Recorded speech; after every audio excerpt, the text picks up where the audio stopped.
భయంగా ఉంది. Please. Thank you అండి. ఈరోజు అందరు వచ్చారు మా ఈవెంట్కి. Thank you so much.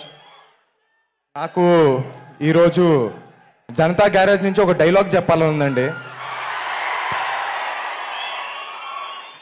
For a change, ఆ బలహీనుడి వెనకాల ఒక బలం ఉంది అని. నాకు ఈ మాట ఊరికే చెప్పట్లేదండి. నేను ఇందాక రామ్ చెప్పినట్టు, సంగీత్ చెప్పినట్టు, మేము మ్యాట్ సినిమా షూటింగ్ అయిపోయిందండి, ప్రమోషన్స్ చేస్తూ ఉన్నాం. కానీ ఎటువంటి బజ్ లేదు మార్కెట్లో. ఆ టైంలో బావగారు ఒక ట్రైలర్ లాంచ్ చేశారండి. కావాల్సినంత బజ్ వచ్చింది, మా సినిమాకి జనాలు వచ్చారు. ఆ తర్వాత మీకు తెలిసిందే, పెద్ద హిట్ అయింది. ఈరోజు మీ ముందు మ్యాట్ 2తో వచ్చాం. థ్యాంక్ యూ సో మచ్ బావా, మీకు ఎప్పటికీ రుణపడిపోయి ఉంటాం.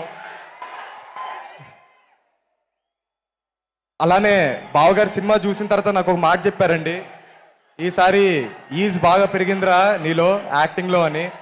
థ్యాంక్ యూ సో మచ్ బావా. ఆ ఈజ్కి కారణం మా డైరెక్టరే బావా.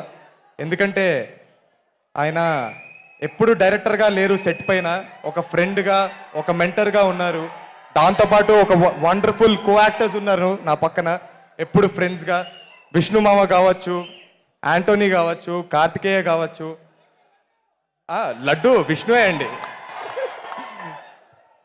సత్యం రాజేష్ గారు థ్యాంక్ యూ సో మచ్.